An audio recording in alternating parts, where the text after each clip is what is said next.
Hope is the one emotion we are told never to give up. It is praised as the light in the darkness, the fuel for resilience. But what if this sacred feeling is actually a trap? Ancient Stoic philosophy presents a radical and unsettling argument that hope is not a virtue, but a dangerous passion that undermines our peace. This video will give you a powerful framework to detach your happiness from unpredictable futures and build an unshakable inner stability. We will explore why hoping for something good secretly plants the seeds of fear, and how the Stoics cultivated a state of mind that needed no hope at all. What is the one hope you rely on that might be quietly unsettling your peace? To understand this radical view, we first need to grasp what the Stoics were.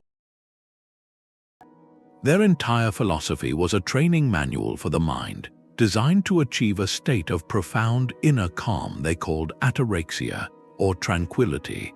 Think of it as the ultimate mental equilibrium, a quiet harbor within yourself that remains undisturbed even as the storms of life rage outside. This tranquility was not about feeling nothing. It was about freedom from the destructive whirlwinds of irrational emotion, which they termed the path. These passions, which included fear, anger, envy, and yes, hope, were seen as judgments gone wrong. They were disturbances in our reasoning, violent reactions to events we mistakenly believe are good or bad for us. A Stoic sage did not seek to become a cold, unfeeling statue. Instead, they worked to replace these turbulent passions with what they called the apatheia, the good feelings. These were rational, measured, and constructive states like joy instead of giddy elation, caution instead of paralyzing fear, and a simple, clear wishing for what is good instead of a desperate, clinging hope. The entire Stoic project was about upgrading your emotional operating system from one of chaotic, external reactions to one of calm, internal wisdom. So when they examined an emotion like hope, they didn't ask if it felt pleasant in the moment. They asked a much stricter question: does this feeling move me toward tranquility, or does it pull me away from it? Does it make my peace of mind dependent on something outside my control? This is the exacting standard by which hope would be judged and found dangerously wanting. Hope is woven into the very fabric of how we are told to live today. It is the engine of modern motivation and the cornerstone of resilience. We hope for a better job, for our health to improve, for our relationships to mend. On a grander scale, we hope for peace, for scientific breakthroughs, for a brighter future for the next generation. Entire movements are built on it. In popular psychology, hope is often presented as non-negotiable, the one thing you must never lose, because without it, we are told, we would simply give up. It is the light we are instructed to keep burning at all costs, especially in our darkest hours. This cultural script is so powerful and so universally accepted that to question it feels almost like a betrayal of the human spirit. Yet this is precisely what makes the Stoic critique so startling. They are not attacking a minor habit, they are challenging a foundational pillar of contemporary thought. By taking aim at hope itself, they force us to reconsider everything we have been taught about what it means to be strong, to be motivated, to endure. Their argument gains its power precisely because it runs so completely counter to our instincts. It asks us to consider a terrifying possibility. What if the very thing we cling to for strength is, in a hidden way, the source of our deepest anxieties? To see why they reached this conclusion, we must dissect hope as a Stoic would. They did not see it as a simple, innocent wish. In their precise psychological framework, hope was classified as a specific type of passion, a disturbance of the mind with a very particular structure. It is, by definition, a desire for a future good that is both uncertain and outside our direct control. Think about that for a moment. The object of your hope, by its very nature, has not happened yet. It is a story you are telling yourself about tomorrow, a potential outcome that may or may not come to pass, and crucially, its fulfillment depends on factors you cannot fully command. You can work toward it, you can prepare, but you cannot guarantee it. This is the first crack in hope's foundation, according to the Stoics. It hands over the keys to your inner peace to an unpredictable and uncontrollable future. The philosopher Seneca likely captured this when he described hope as the desire for a future good. Notice the implicit tension in that definition. To desire a future good is to quietly acknowledge a present lack. You hope for wealth because you currently do not have the security you desire. You hope for healing because you are currently unwell. You hope for reconciliation because there is currently distance. Hope, in this light, is not a state of contentment. It is a state of wanting, a subtle but persistent form of mental agitation focused on what is missing. But the Stoic analysis goes even deeper, revealing hope's dark twin. They observe that hope and fear are inseparable, two sides of the same unstable coin. They are not opposites, they are partners. Every hope for a specific good carries within it the silent, unspoken fear of its opposite. To hope passionately for a promotion is to secretly fear being overlooked. To hope fervently for a clean bill of health is to harbor a deep anxiety about bad news. Both emotions, hope and fear, are judgments about the same uncertain future event. One judges it as a potential good to be clutched at. The other judges it as a potential bad to be avoided, and both judgments keep your mind churning in a state of suspense, forever leaning into a tomorrow you cannot control. Your tranquility becomes hostage to a roll of dice that has not yet happened. So the Stoic warning is clear. When you cultivate hope, you are not planting a seed of pure optimism. You are, perhaps unknowingly, also planting the seed of a specific fear. You are inviting a quiet storm of what if into your mind. The greater the hope, the greater the potential for that parallel fear to grow in the shadows. This is the dangerous emotional double bind the Stoics sought to escape. But if hope is off the table, what replaces it? How do you move toward a goal without this familiar fuel? The answer lies in a profound shift from hoping to doing, from wishing to engaging with the only thing you truly own. The Stoics identified this trap with surgical precision, calling it an unhealthy attachment. When you hope for something, you are not just wishing for it, you are, in a very real sense, tying a piece of your happiness to it. You are forming an emotional bond with a specific picture of how the future must unfold. This is where their most famous and practical tool comes into play, the dichotomy of control. They divided all of existence into two simple categories. The first category includes everything that is truly up to us: our own judgments, our intentions, our efforts, and our voluntary actions. These are the things within our inner citadel, the realm where we are the absolute authority. The second category includes everything that is not up to us: the weather, the economy, other people's thoughts and actions, our reputation, our physical health, and every single outcome in the world. These are the domain of fortune, governed by a complex web of cause and effect we can influence but never command. Now, examine any common hope through this lens. You hope to get the job. The effort you put into your application, the research you do, the quality of your interview, these are in the first category, entirely up to you. But the final decision of the hiring committee, the other candidates, the company's shifting budget, these reside firmly in the second category, outside your control. When your hope is focused on the outcome, the job offer itself, you have secretly anchored your sense of well-being to that external, uncontrollable result. You have handed a stranger the remote control to your inner peace and asked them to please be careful with it. This is the core of the Stoic warning. Hope, in its everyday form, almost always fixes our emotional state on things in that second category, on the whims of fortune. We hope the traffic will be clear, that our loved one will call, that the test results will be positive. In each case, we make our tranquility conditional on an event we do not govern. It becomes a subtle but constant bargain with reality. I will be calm and happy if and only if the world arranges itself in this specific way. And since the world is famously indifferent to our bargains, this is a recipe for perpetual disturbance. Every unmet hope becomes a small betrayal, a confirmation that the universe is not cooperating with our personal script. The disappointment we feel is not really about the traffic or the missed call. It is the pain of an attachment being pulled taut and then snapped. The Stoics proposed a far more stable alternative. What if, instead of hoping for specific external outcomes, we invested all our energy and attention solely into the first category, into what is up to us?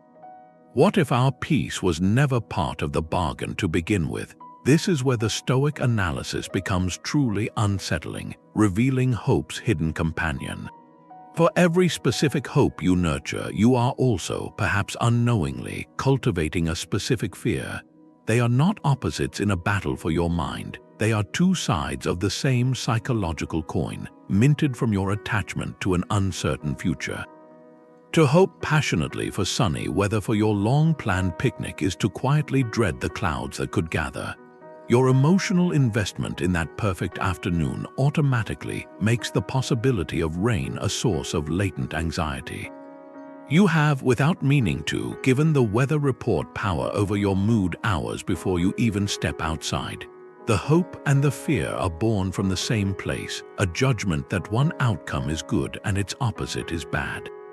This is the double bind the Stoics identified. By reaching for the pleasure of a hoped-for future, you simultaneously open the door to the pain of its denial. Your mind is no longer resting in the present, calmly engaged with what is. It is split, stretched between two imaginary tomorrows, one you crave and one you dread. This splitting is the very enemy of equanimity, that steady, unshakable calm the Stoics saw as the highest good. Equanimity is not about feeling nothing. It is about possessing a wholeness of mind that is not fractured by the what-ifs of fortune. It is the difference between standing firmly on the ground and trying to balance on a tightrope strung between your hopes and your fears. Every specific hope you entertain is another tightrope you ask yourself to walk, with anxiety waiting below. The Stoic goal was to step off the rope entirely, to refuse the exhausting work of balancing between these twin illusions. They sought a state of mind so grounded in the present and so focused on what was truly theirs to control that it simply had no need for the suspenseful drama of hope and fear.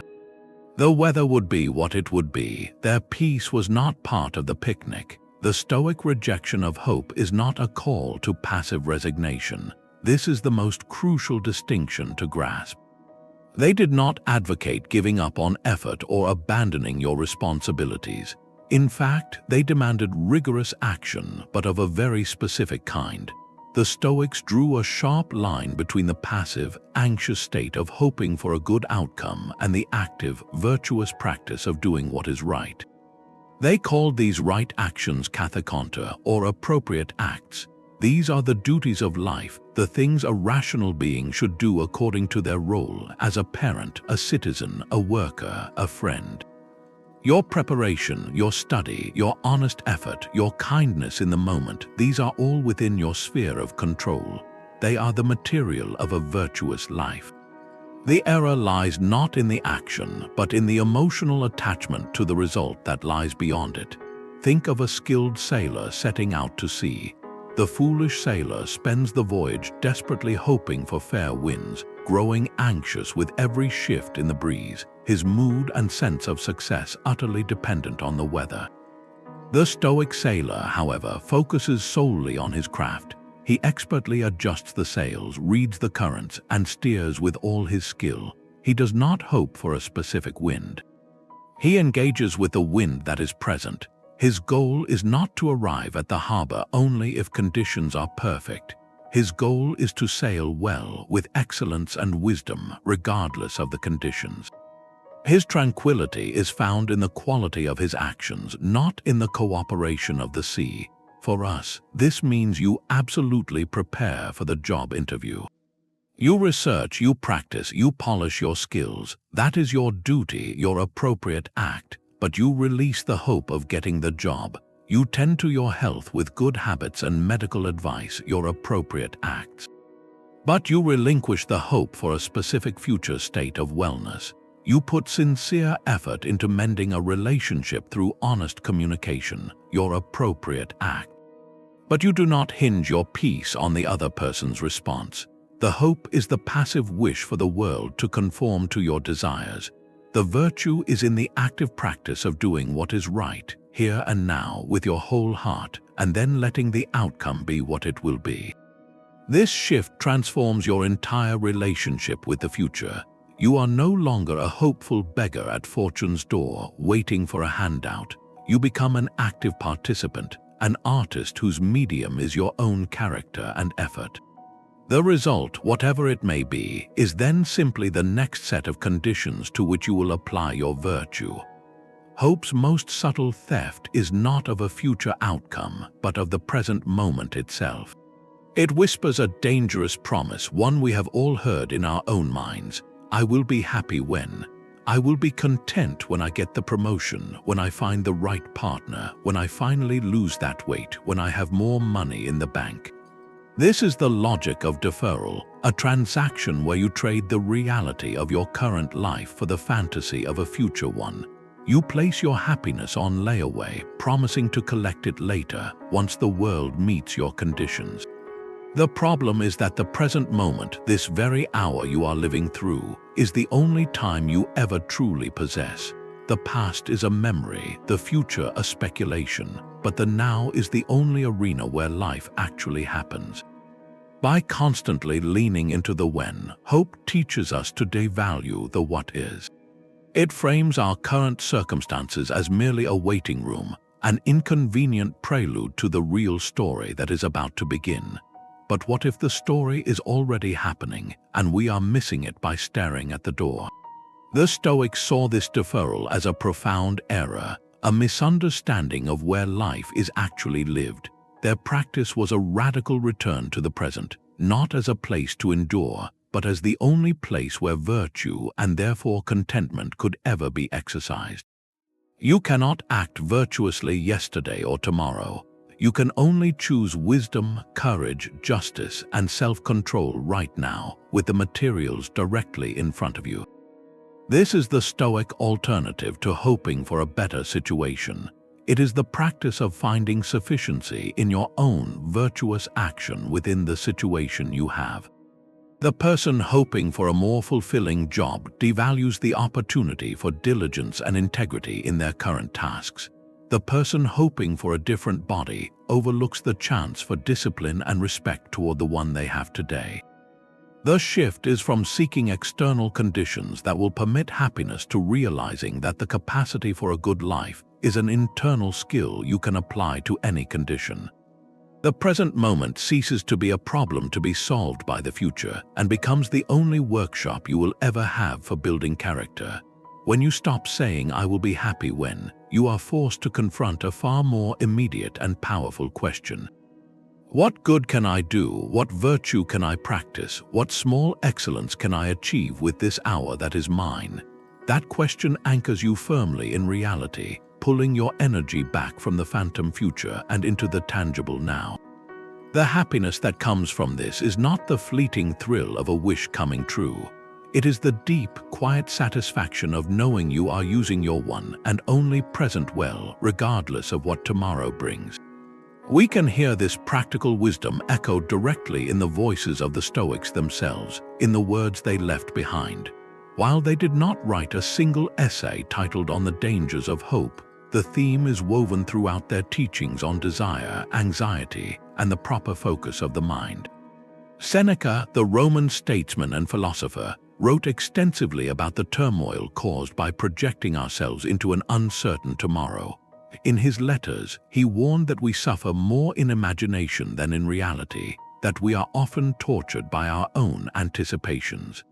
He saw anxiety as the tax we pay on a future we cannot control. His remedy was not to hope for a better future, but to severely limit and clarify our desires in the present.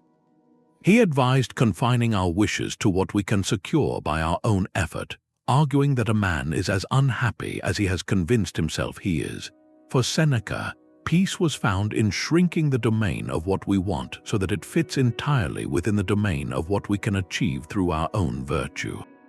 This is the antithesis of hope's expansive, outward reach. The former slave-turned-teacher, Epictetus, built his entire philosophy on the management of expectation. His famous handbook, the Enchiridion, opens with a brutal and liberating truth. Some things are up to us and some things are not. His daily practice was a relentless training in aligning his desires solely with the first category.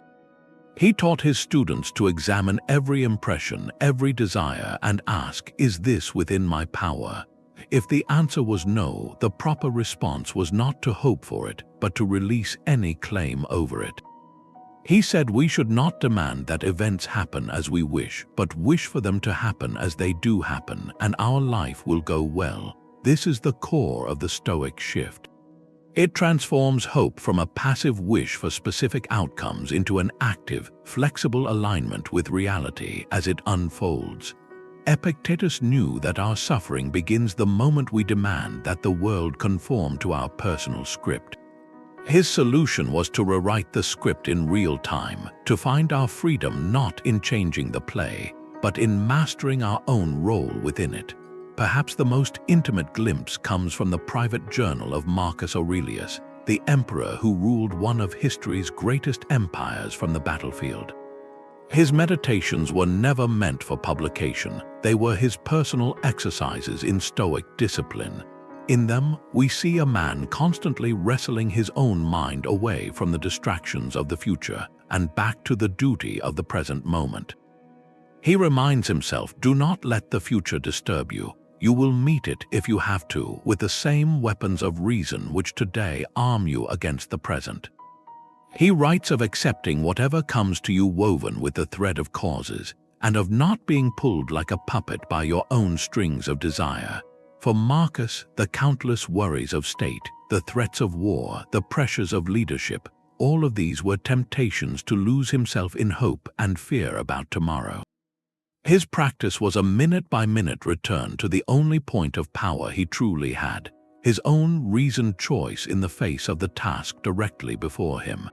He did not hope for an easy reign or a peaceful death.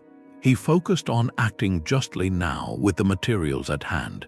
In these personal notes, we see the philosophy stripped bare, not as an abstract theory, but as a daily tool for survival and integrity.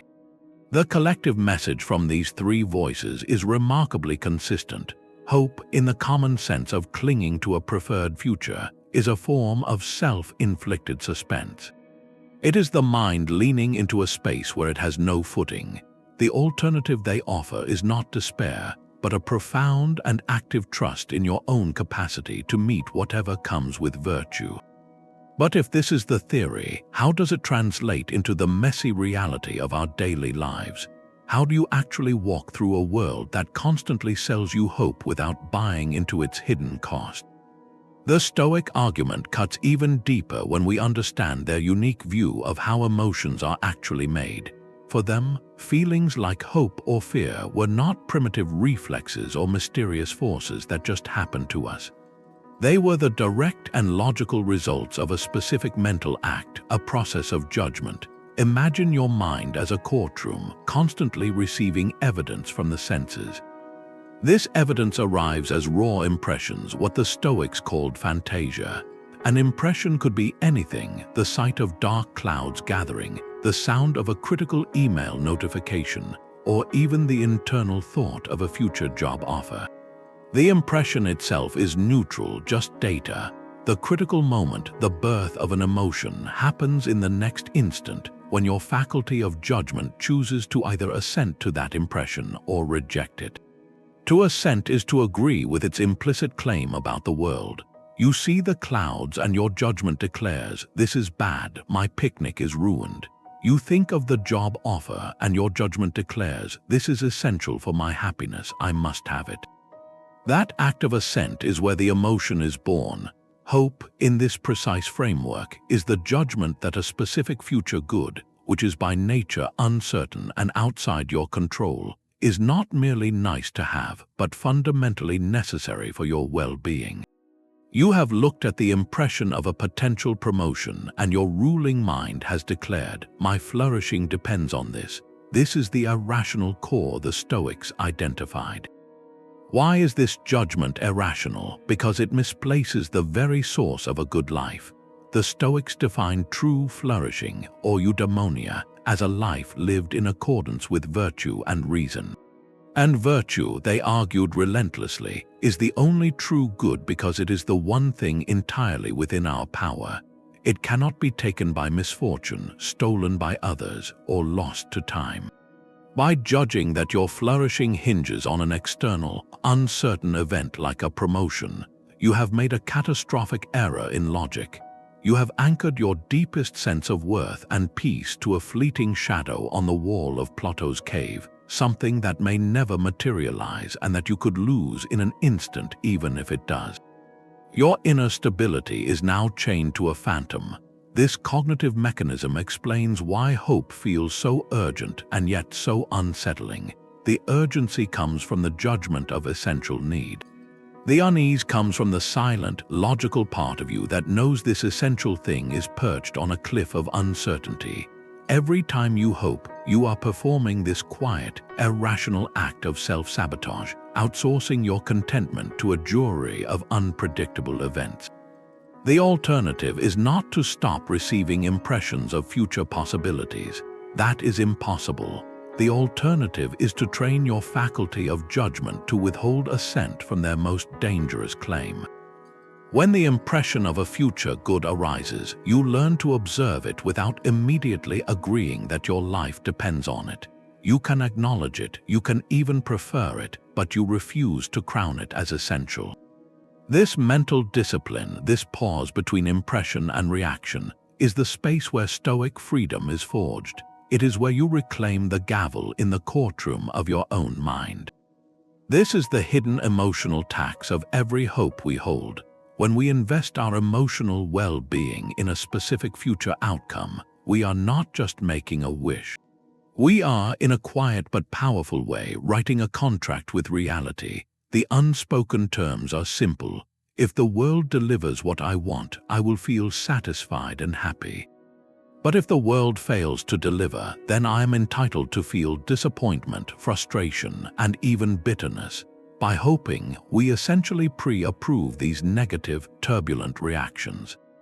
We have set a psychological trap for ourselves, where anything short of our exact expectation becomes a personal offense against our peace. The disappointment that follows a failed hope is not a minor sadness. In the Stoic framework, it is a passion, a violent disturbance of the mind born from a judgment that something bad has happened to us. We judge the hoped-for promotion as a good we needed. When it does not come, we judge its absence as a bad that harms us. This is the volatile emotional cycle hope initiates, a roller coaster we board the moment we fix our desires on an external prize. The frustration and resentment that can follow are even more corrosive. They represent a shift from internal disappointment to external blame. We begin to resent the hiring committee for not seeing our value, fate for being unfair, or other people for getting what we wanted. This resentment is a poison that attacks tranquility from within, trapping us in a story where we are the victim of a world that refuses to cooperate. The Stoic asks a piercing question. Why would you willingly enter into such a damaging contract? Why sign your name to a document that grants the unpredictable events of tomorrow the legal right to devastate your inner peace today? Their aim was to avoid this entire destructive cycle not by lowering expectations, but by changing the very currency of the transaction. Instead of contracting for specific outcomes, they chose to invest solely in their own actions. If your fulfillment comes from having done your best with integrity, then no external result can default on that payment. The promotion didn't come, but your excellent preparation and calm, professional conduct during the interview remain yours, untouched and valuable. The world did not conform to your wish, but you conformed to your virtue, and that is the only outcome over which you ever had true sovereignty. This breaks the chain of disappointment before it can even form. You are not left waiting for the world to pay a debt it never agreed to owe you. Career ambition provides the perfect laboratory to test this Stoic principle. Think of someone we will call Alex, a dedicated professional who has poured years of effort into their role. A promotion opportunity opens, one that represents not just more income, but a validation of their skill, a step toward their envisioned future. The common, culturally encouraged script tells Alex to hope their hard work is noticed, to hope the decision makers choose them, to hope that this door finally swings open. On the surface, this seems not only natural but necessary. What is hard work without the hope of reward? Yet watch what happens internally when Alex adopts this posture of hope. Their sense of self-worth, which was once rooted in their own knowledge of their effort and capability, begins subtly migrating. It starts to become entangled with that upcoming decision, that external verdict from a committee of people who have their own biases, agendas, and limited perspectives. Alex checks their email with a flutter of anxiety, not just anticipation. A casual comment from a manager is overanalyzed for hidden meaning. The success of a colleague might spark a pang of insecurity rather than genuine camaraderie. Alex's peace has become conditional, hostage to a future announcement. If the promotion comes, there will be relief and elation, but also a dangerous lesson learned that their value is confirmed by external approval. If it does not come, the crash is severe. Disappointment curdles into bitterness. All that hard work feels wasted. The system feels unjust, and a narrative of personal failure or victimhood takes root. The emotional roller coaster is entirely powered by that initial act of hoping for a specific, uncontrollable outcome.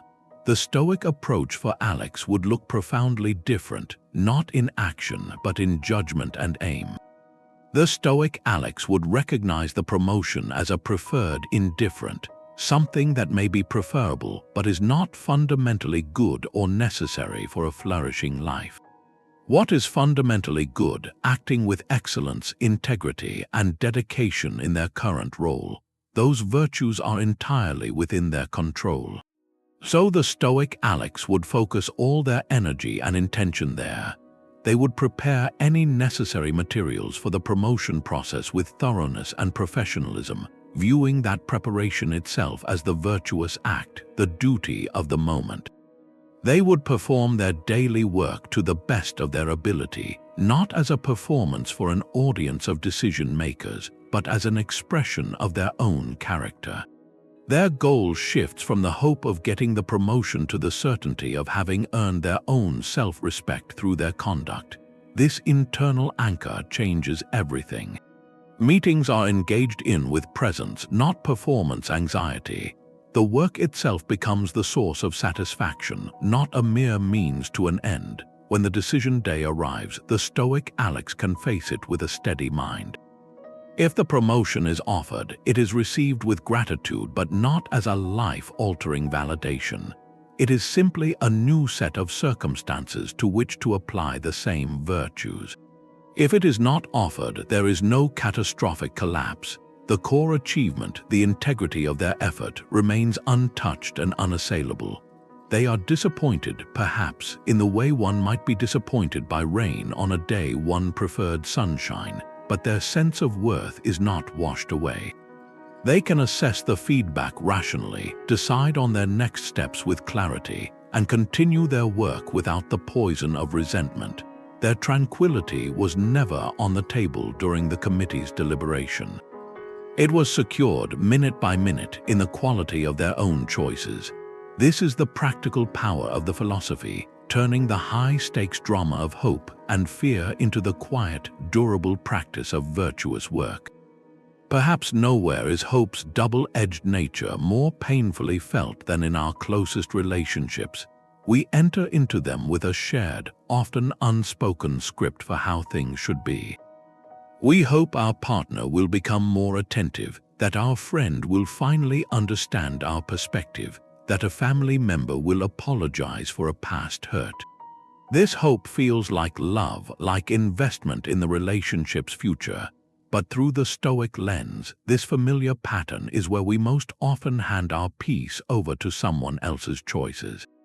When you hope for another person to change, you are making your emotional well-being contingent on an outcome that resides entirely in their sphere of control, not yours. You are, in effect, waiting at a train station for a train they are driving, with no guarantee it will ever arrive on your track. The hope for a perfect resolution to a conflict or for constant harmony operates the same way. It sets an ideal, external condition for your own contentment. As long as the other person acts a certain way, you can be at peace. When they inevitably act differently, because they are a separate human being with their own mind, your peace shatters into disappointment or resentment. The relationship's health becomes a scorecard of met and unmet hopes, a source of anxiety rather than connection.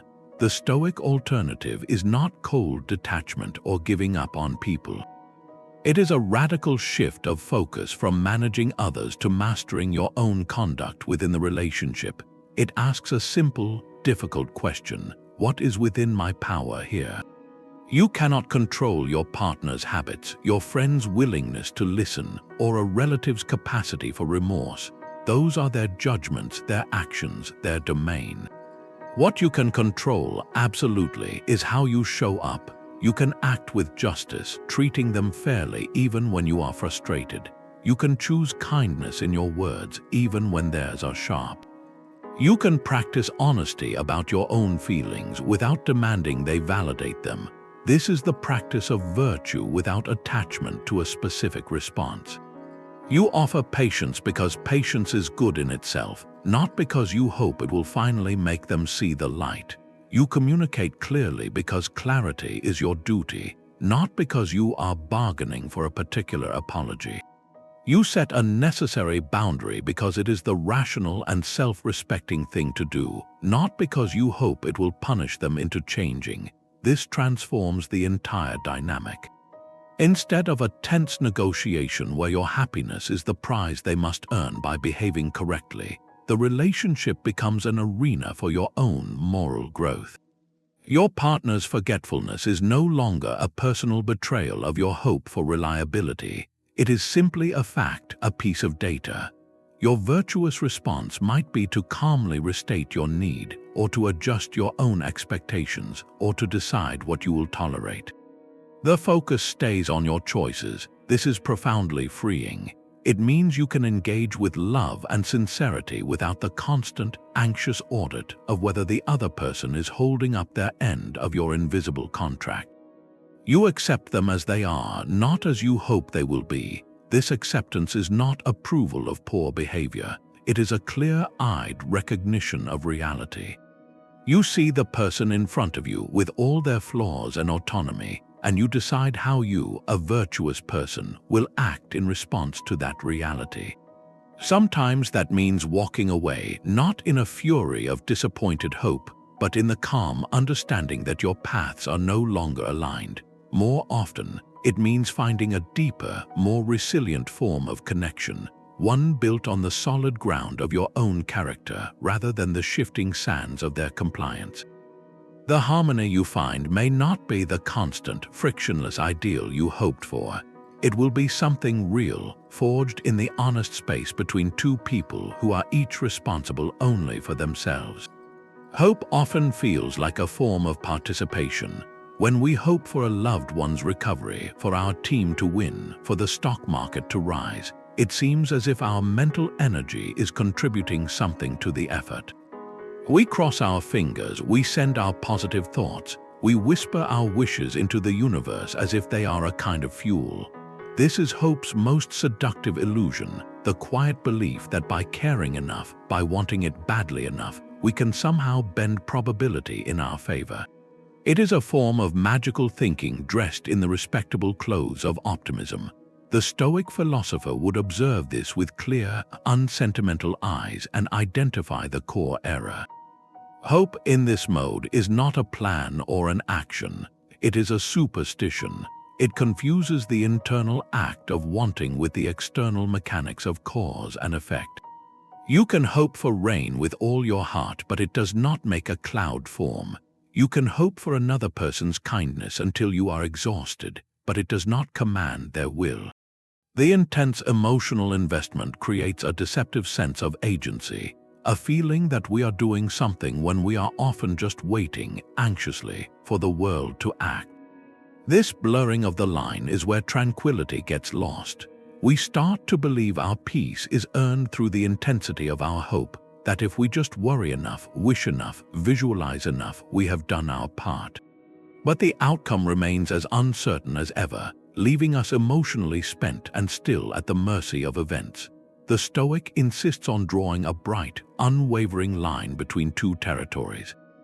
On one side is everything we truly control, our judgments, our efforts, our intentions, and our voluntary actions. This is the realm of genuine power. On the other side is everything else, the vast ocean of results, other people's choices, and the unfolding of complex events. This is the realm of fortune. Hope, when it fixates on a specific outcome, tricks us into thinking we have planted our flag in the second territory, that we have some claim over it. We haven't. We are merely visitors there, and our emotional investment is like building a mansion on rented land. The clearer our vision, the more we see that our only real work, our only true contribution, lies entirely in that first territory. Preparing for the meeting is your work. Hoping the client says yes is not. Studying for the exam is your work. Hoping for a specific grade is not. Showing up for a friend is your work. Hoping they will reciprocate in the exact way you envision is not. The moment you shift your primary energy from the work you control to the hope for an outcome you do not, you have traded your sovereignty for a lottery ticket. Your emotional state becomes tied to a drawing you cannot influence. This is why the Stoic practice feels so counterintuitive at first. It asks us to withdraw our heart from the illusion of influencing the uncontrollable and to reinvest it completely in the quality of our own choices. It is not a withdrawal from caring, but a reallocation of care to its only effective outlet. You care deeply, but your care manifests as impeccable action within your sphere, not as a desperate mental tug on the strings of fate. You do not hope the surgery goes well. You choose to be fully present and supportive for the person undergoing it. You do not hope for recognition. You focus on doing recognizable work. This clear-eyed focus is the antidote to the exhausting magic of hope. It conserves your emotional energy for the arena where it actually builds something, your own character and conduct. The outcome may still move you, but it will not uproot you because you never mistakenly believed you were the one holding the reins. The Stoics did not leave a void where hope once resided. They offered a far more robust and empowering tool in its place, a practice they called Premeditatio malorum, or the Premeditation of Difficulties. At first glance, this sounds like a grim exercise in pessimism, a deliberate conjuring of fears. But that is a profound misunderstanding of its purpose. This is not fear-mongering, it is fear-proofing. It is not about expecting the worst to happen, but about removing the worst of its power to disturb you when anything less than perfect occurs. Think of it as a psychological vaccination. A vaccine introduces a small, weakened version of a virus to train your immune system so that a real infection later is far less severe. Premeditatio works the same way for the mind. By calmly and rationally contemplating potential setbacks, losses, or challenges in advance, you inoculate your tranquility against the shock and disorientation of sudden misfortune. You are not hoping for these things. You are simply acknowledging their possibility as a natural part of a complex and unpredictable world.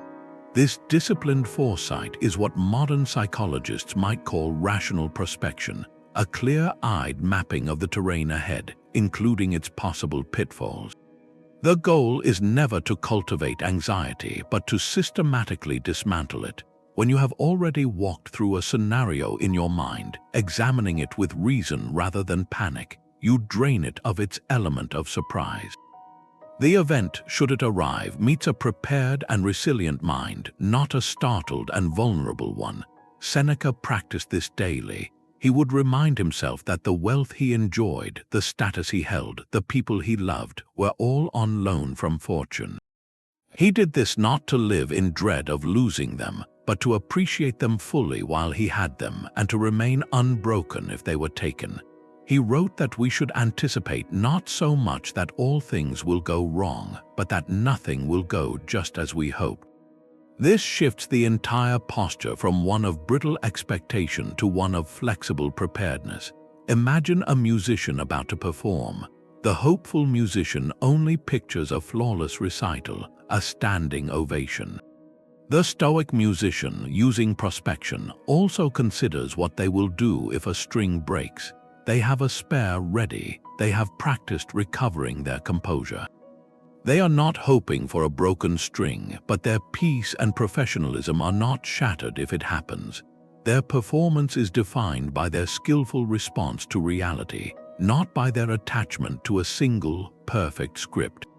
This practice builds a resilience that hope cannot touch, because it is forged in the honest acceptance of life's inherent uncertainty. You stop being a passive dreamer of ideal futures and become an active architect of your own steadfastness, no matter what the future brings. This brings us to a remarkably practical tool the Stoics used to build this resilient mindset, a mental footnote they called the reserve clause. In any undertaking, from the grandest project to the simplest daily task, they would consciously add a silent, internal phrase to their intention. They might think, "I will sail to the port tomorrow, fate permitting," or "I will complete this presentation for the client if nothing interferes." This is not a superstitious knock on wood or a whispered hope that things go well. It is the exact opposite. It is a deliberate, rational framing of reality that happens before you even take the first step. The reserve clause is a quiet acknowledgement, built right into your plan, that the world is a complex system and your control ends at the tip of your own effort. It draws that bright Stoic line in the sand at the very beginning, not as an afterthought when things go wrong. Think of it as the emotional equivalent of reading the terms and conditions before you click agree.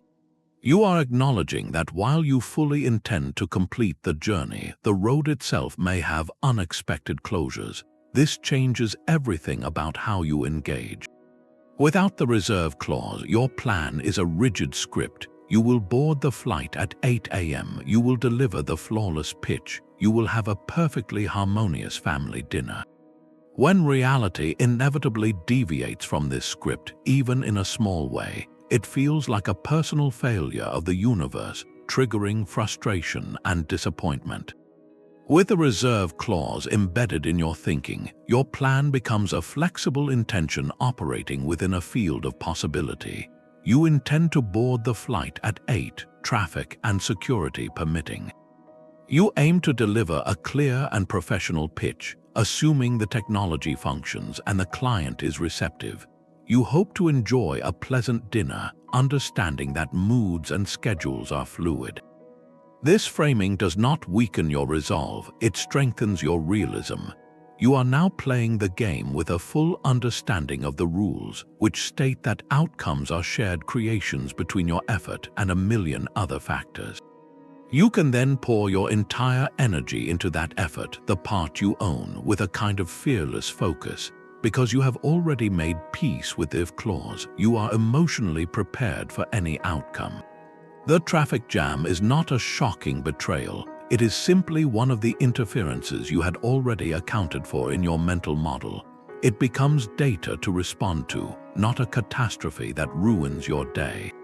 The key is that this clause must be sincere, not a hollow mantra. It is a genuine acceptance of life's collaborative nature. This is why it is not hope in disguise. Hope whispers, "I want this specific future, and I am emotionally investing in it happening." The reserve clause states, "I am acting with excellence toward this aim," while soberly understanding that the final form of the result is not mine to dictate. One ties your heart to a phantom tomorrow. The other frees your heart to act with full presence today. It is the difference between building a house on a foundation of wishes and building it on a foundation of clear-eyed acceptance. Both builders work hard, but only one remains unshaken when the ground shifts. Epictetus offered a formula that sounds almost like a riddle at first. He said, "Do not seek for events to happen as you wish, but wish for events to happen as they do, and your life will go well." This is the cornerstone of the contentment that makes hope obsolete. It is not passive resignation to a grim fate. It is an active, dynamic alignment of your will with reality itself. Think of it as learning to sail with the wind that is actually blowing, rather than exhausting yourself by hoping for a wind from a different direction. This alignment is the source of a profound and unshakable satisfaction, because it places the source of your good life squarely within your own reasoned choice. You are no longer at war with what is. You are engaged with it fully as the only raw material you will ever have for building character. This is the positive state that hope could never deliver, a contentment rooted not in what may come, but in how you meet what is already here. This practice begins with a simple but radical shift in attention, from what is missing to what is present. The Stoics were masters of a mental exercise we might call the inventory of sufficiency. Seneca would often remind himself and his readers to pause and take stock of what they already possessed, not as a vague feeling of gratitude, but as a concrete recognition of resources. He would list his health, his friends, his capacity to think and read, the roof over his head. The goal was to see that the tools for a good life were already in his hands. This is not about denying hardship or pretending everything is perfect. It is about correcting the mind's natural tendency to focus on the one thing it wants next, thereby rendering invisible the 10,000 things that already sustain it. When you hope for a larger home, you stop truly seeing the shelter and safety your current home provides. The Stoic practice interrupts this blindness. It asks you to look at your hands, your mind, your relationships, your very breath, and recognize them not as boring defaults, but as active gifts and instruments for virtue. Contentment is found right there, in the skilled use of the tools you already have, not in the hope for a better set someday. This skillful use finds its most practical expression in the conscientious performance of your daily roles. You are not an abstract soul waiting for a grand destiny. You are, right now, a neighbor, a worker, a family member, a citizen. Stoic contentment is earned in the nitty-gritty excellence of these ordinary parts. Marcus Aurelius, as emperor, constantly drilled this into his own mind. He would remind himself that his duty was not to some vague, glorious legacy, but to the immediate task of ruling justly in this meeting, listening patiently to this advisor, making this decision with integrity.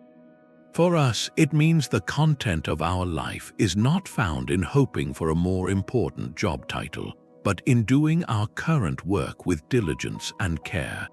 It is not found in hoping for a more harmonious family, but in acting with kindness and patience in the very next interaction we have. Every role, no matter how small it seems, is a station for virtue.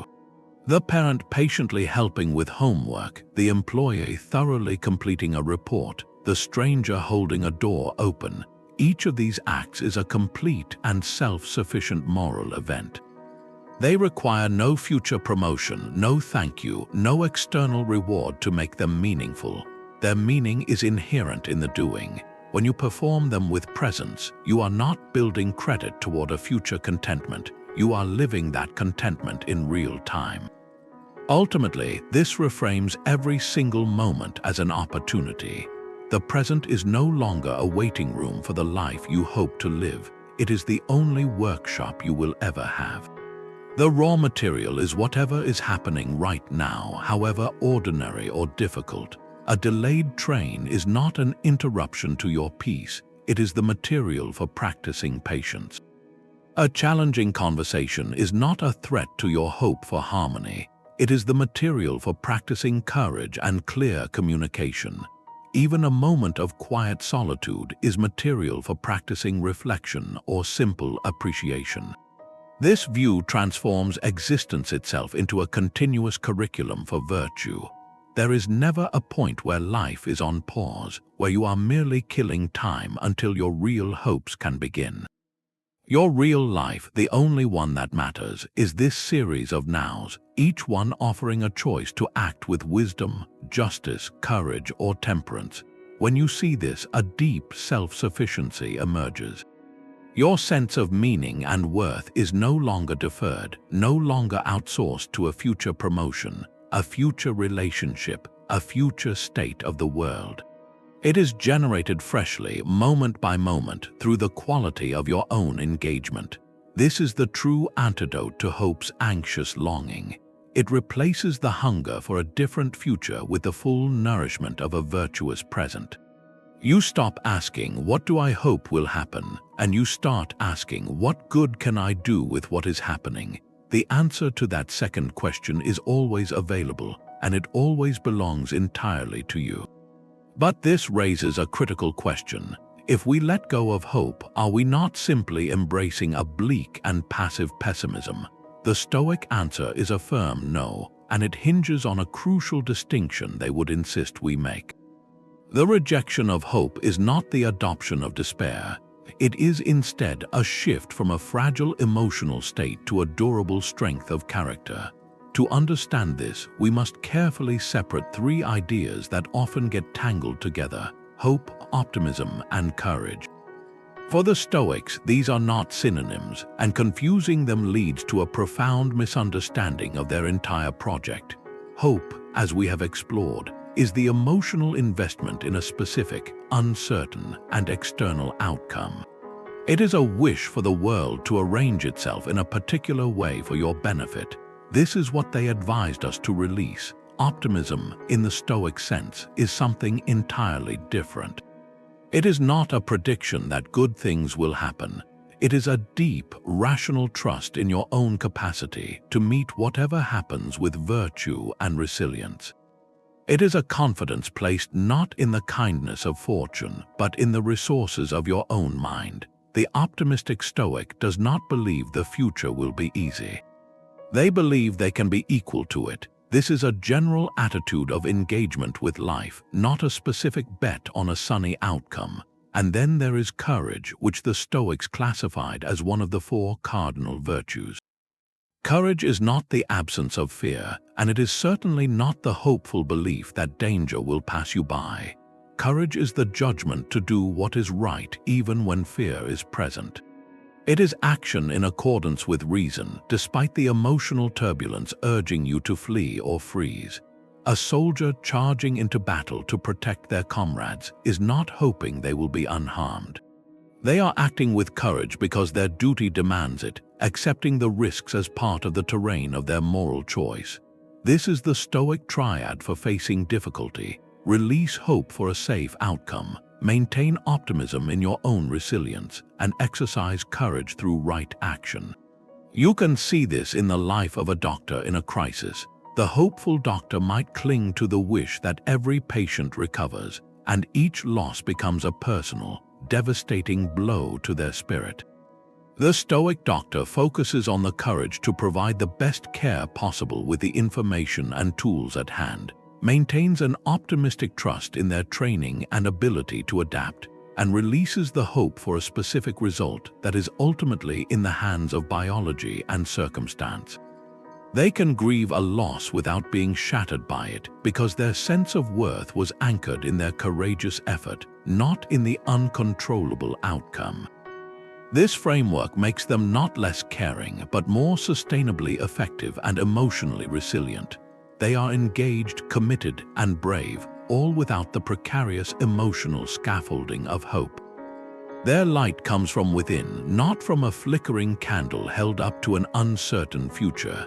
This ancient critique finds a surprising echo in the corridors of modern psychology. While the Stoics framed it as a path to virtue, contemporary research into the mind often arrives at a similar practical conclusion about the dangers of tying our well-being to outcomes. Cognitive behavioral therapy, or CBT, one of the most widely practiced and evidence-based forms of therapy today, operates on a core principle that would sound deeply familiar to Epictetus. It teaches that our emotional disturbances are not caused by events themselves, but by our beliefs and judgments about those events. This is a direct parallel to the Stoic model of impressions and assent.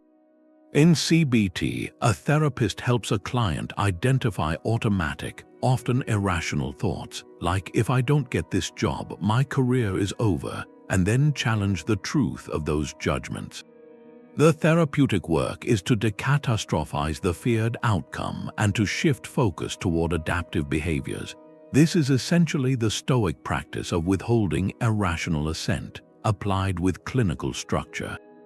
Both systems agree that suffering is amplified not by reality, but by the stories we attach to it, and hope for a specific future is often the author of a particularly stressful narrative.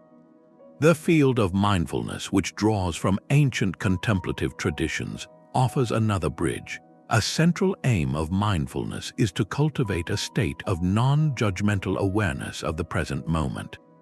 Practitioners are taught to observe thoughts and feelings, including hopes and fears, as passing mental events, not as absolute truths that must be acted upon or clung to. This practice of detachment, not from life but from the compulsive grip of our thoughts, directly supports the Stoic aim of ataraxia. It trains the mind to reside in the now, reducing the emotional pull of the uncertain future. When you can observe a hope arising without immediately fusing with it, you have created the very pause the Stoics described, the space where choice and freedom live. Even research on optimism carries a nuanced warning that aligns with the Stoic view. While a general optimistic outlook is linked to many benefits, a specific form known as unrealistic optimism can be detrimental. This is the belief that positive events are more likely to happen to us and negative events less likely than objective probability would suggest. Studies have shown that this kind of optimism can lead to poor preparation and riskier behavior because the individual, buoyed by hope, neglects practical planning for potential setbacks. The person who is unrealistically optimistic about their health may skip routine checkups. The entrepreneur overly hopeful about a product launch may fail to develop a contingency plan.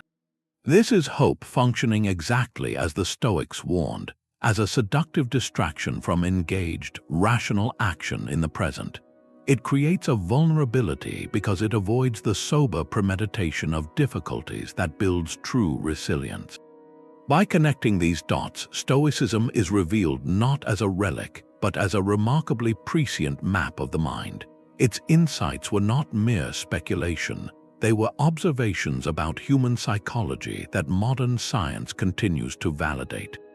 The philosophy provides a sturdy, time-tested framework for what many therapeutic practices now aim to achieve, a mind less buffeted by the winds of what might be, and more anchored in the purposeful calm of what is. This grounding offers a profound kind of strength, one that is tested not in daydreams of a better tomorrow, but in the real and often messy arena of today. But this idea of letting go of hope inevitably sparks strong objections. It can feel cold, even inhuman. The first and loudest protest is usually this: without hope, what motivates anyone to get out of bed to strive to endure hardship? If we don't hope for a better future, aren't we just surrendering to apathy? The Stoic response to this cuts to the very heart of their philosophy. They argue that true, sustainable motivation does not come from the emotional craving for a future reward, which is fickle and exhausting. It comes from a deep sense of duty and the intrinsic satisfaction of virtuous action itself. Think of a parent caring for a newborn in the middle of the night. Are they motivated by the hope that the child will someday thank them? That is far too distant and uncertain. The motivation is immediate, drawn from the duty of care, the love expressed in the act itself, the knowledge that this is what a good parent does in this moment. The virtue is in the feeding, the comforting, the patience, not in a future payoff. A scientist researching a difficult problem is not primarily motivated by the hope of a Nobel Prize. That is a pleasant possibility, but it is not the engine. The engine is curiosity, the duty to truth, the intrinsic challenge of the work. The reward is in the process of discovery, the act of thinking clearly and testing ideas.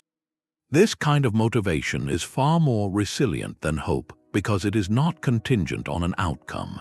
Even if the experiment fails, the scientist has still exercised diligence and intellect, virtues that retain their value. The Stoic gets out of bed not because they hope today will be great, but because they have roles to fulfill, work to do well, people to treat with kindness. The motivation is built into the structure of a meaningful life, not dangled like a carrot from a future they cannot control. A second, more emotional objection arises around suffering. For someone facing illness, loss, or profound difficulty, hope often feels like the only comfort available.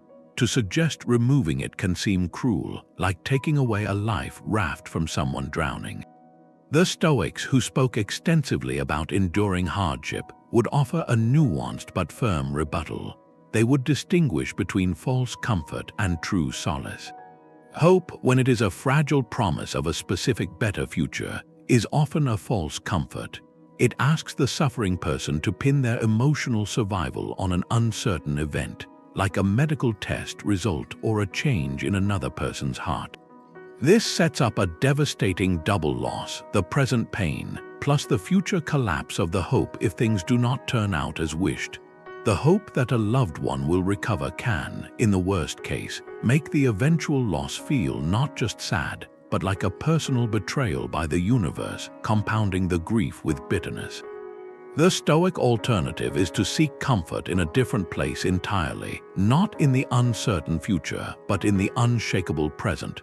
True solace, they argued, comes from acceptance of what is, and from the cultivation of an inner strength that can bear reality without needing to dress it in hopeful illusions. This is not passive despair.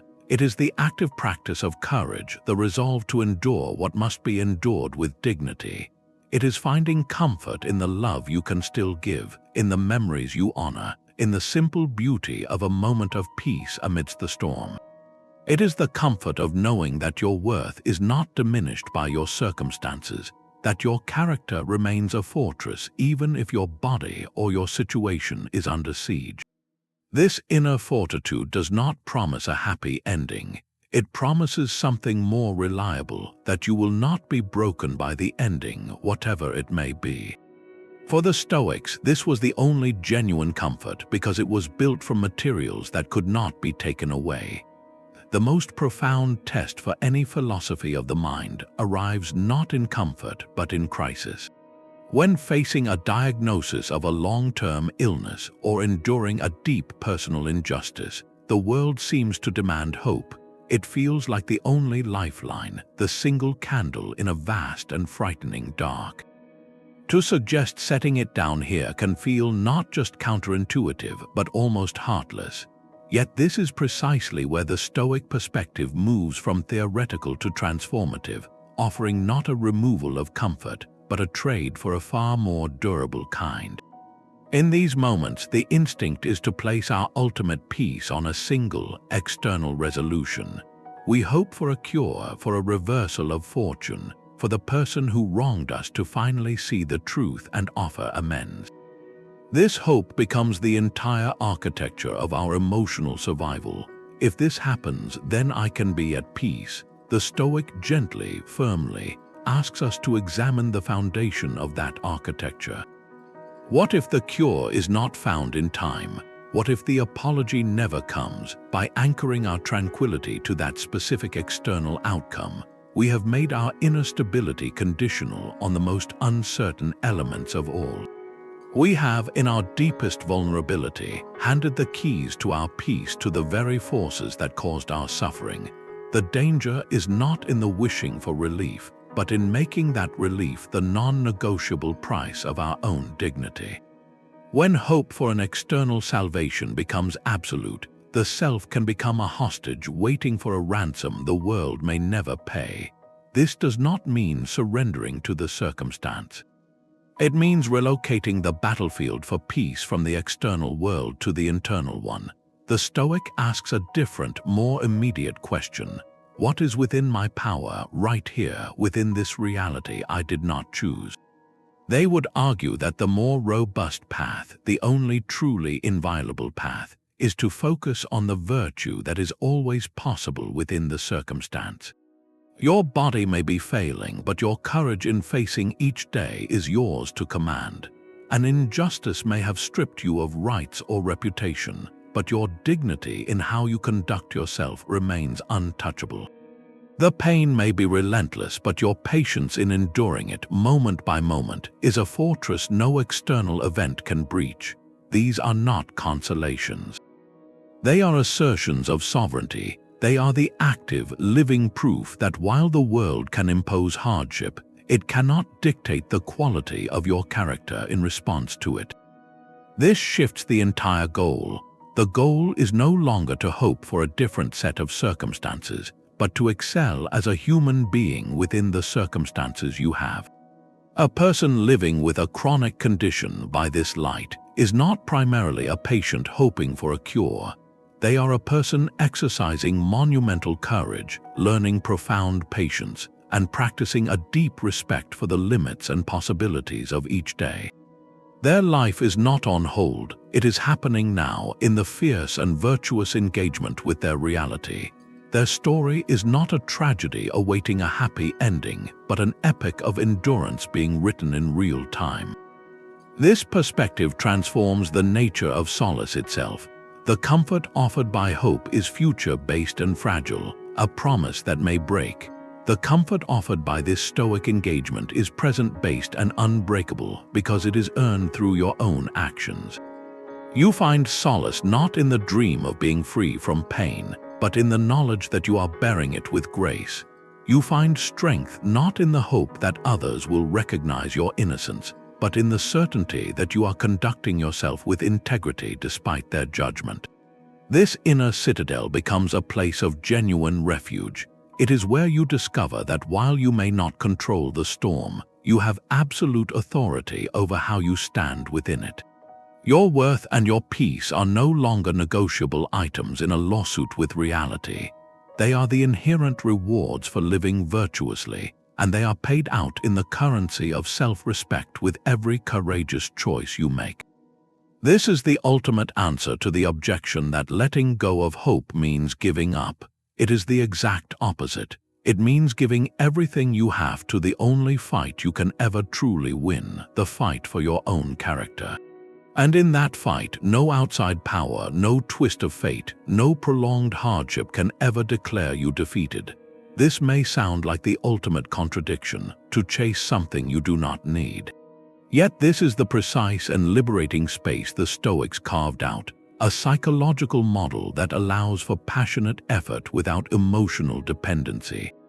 They called it the Doctrine of Preferred Indifference. It is the master key that resolves the paradox. Some things in life, like health, a degree of wealth, a good reputation, or professional success, are naturally preferable. They are in accordance with our rational nature as beings who seek to thrive. A life with health is generally easier to navigate than one with illness. Having resources allows for greater security and opportunity. The Stoics were not ascetics who shunned these things.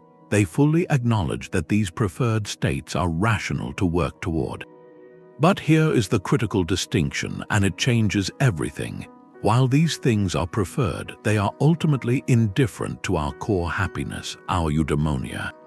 Their presence or absence does not alter the fundamental quality of a virtuous life. They are like favorable weather for a skilled sailor, welcome and useful, but not the source of the sailor's skill or worth. The sailor's goal is not the sunshine, it is the excellence of the sailing. So you pursue health through good habits, not because your flourishing depends on achieving perfect health, but because caring for your physical vessel is a rational, natural act for a human being. You work diligently toward career success. not because your worth is validated by a promotion, but because applying your talents with focus and integrity is what a rational person does. The pursuit itself becomes the locus of virtue. The outcome, whether you achieve the specific health marker or get the specific job title, is then emotionally irrelevant to your core peace. Your eudaimonia was secured in the diligent, virtuous effort, not stored away in a future result. This transforms the entire psychology of ambition. You are no longer a miner digging frantically, hoping to strike a vein of gold that will finally make you happy. You are an artist where the act of sculpting the stone with care and attention to detail is itself the source of fulfillment. Whether the final statue wins a prize is a separate event, a piece of data that does not change the satisfaction inherent in the skillful work. Your happiness is baked into the process, not deferred until the product is judged. This is how you can pour your entire being into a goal without the anxious hope that it will redeem you. You are already complete in the striving. The outcome is simply where your effort lands, a fact to be accepted with the same steady mind regardless of its shape. The philosophy is a powerful lens, but its true value is revealed only when we turn it into a daily practice. So how do you begin to apply this challenging perspective in your own life? The process is less about extinguishing a feeling and more about redirecting your attention, a conscious retraining of where you invest your emotional energy. Let's walk through a practical sequence, a kind of mental checklist you can use in any situation where you feel that familiar pull of hope or its shadow, anxiety. First, simply notice, identify the specific areas where you are placing hope. This requires a moment of honest self-observation. Is it a hope for a particular career milestone?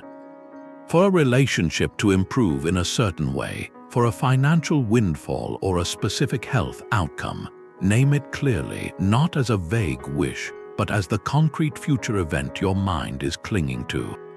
Just the act of naming it brings it out of the emotional fog and into the light of your awareness. Second, analyze the contract. Ask yourself, what external outcome have I made my peace of mind dependent on? This is the core of the Stoic diagnosis. Be specific. My tranquility depends on my partner apologizing first. My sense of security depends on this investment performing a certain way. My happiness this weekend depends on the weather being perfect. This step reveals the hidden terms of the bargain you have made with reality. You are holding your inner calm hostage, waiting for an external event to pay the ransom. Third, execute the decisive shift. Move your focus completely to the actions and virtues that are within your control in that exact situation. This is where you reclaim your power.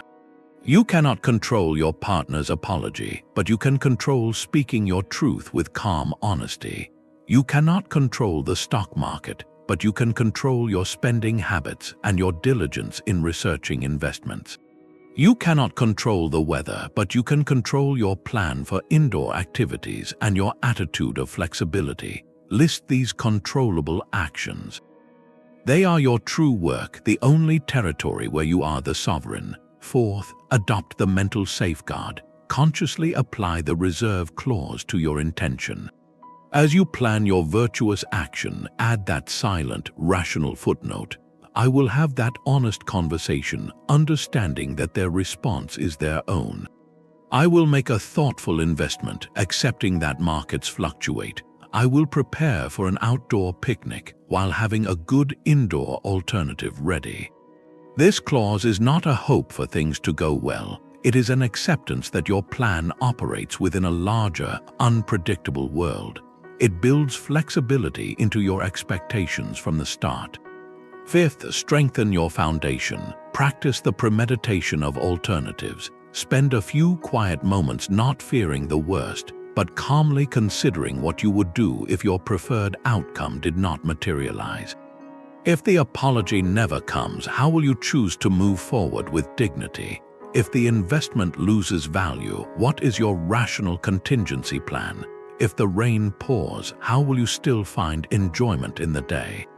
This is not pessimism, it is preparedness. It systematically removes the element of shock and helplessness, leaving you with a mind that has already mapped the terrain and is ready to navigate. Framed this way, the practice is not a deprivation. It is a profound liberation. You are not being asked to give up on your goals or stop caring about outcomes. You are being invited to transfer the weight of your care from the fragile branch of a specific future to the solid ground of your own present action. The energy you once spent in the anxious suspense of hoping is now available for the engaged, purposeful work of living well right now.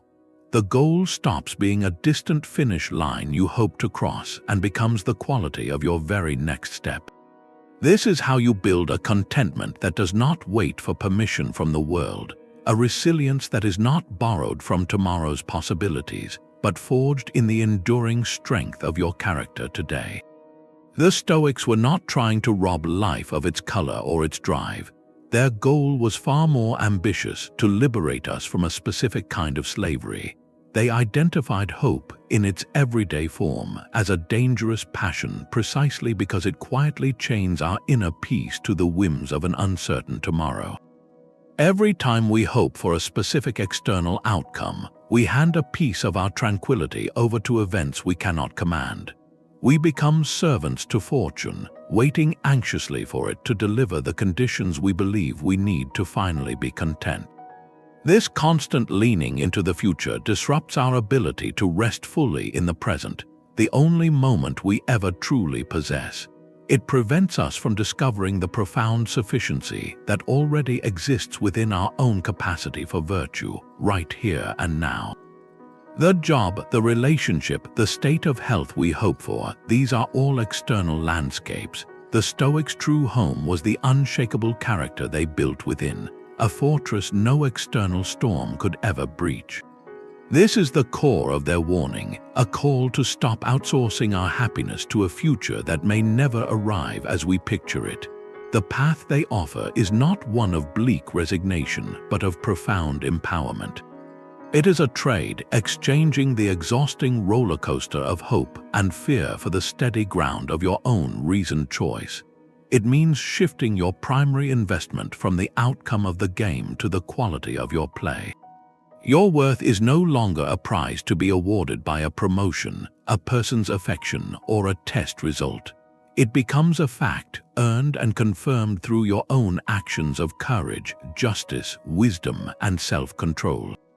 This is the foundation of a resilience that cannot be taken from you because it is built from materials you alone control. You are freed from waiting for the world to make you happy and empowered to build a good life from the materials directly in front of you, whatever they may be. So as we close, consider this not as an end, but as an invitation to a different kind of beginning. Look at the landscape of your own mind. Identify one specific hope you are carrying, one future condition upon which you have subtly made your peace contingent. Then apply the Stoic lens. Ask yourself, what part of this is truly within my control? Redirect your energy there to the virtuous action you can take today. Practice adding the reserve clause to your plans. See if you can find the sufficiency and the opportunity for character, not in the hope of a different tomorrow, but in the reality of this present hour. This is how we step off the tightrope and find our footing on solid ground.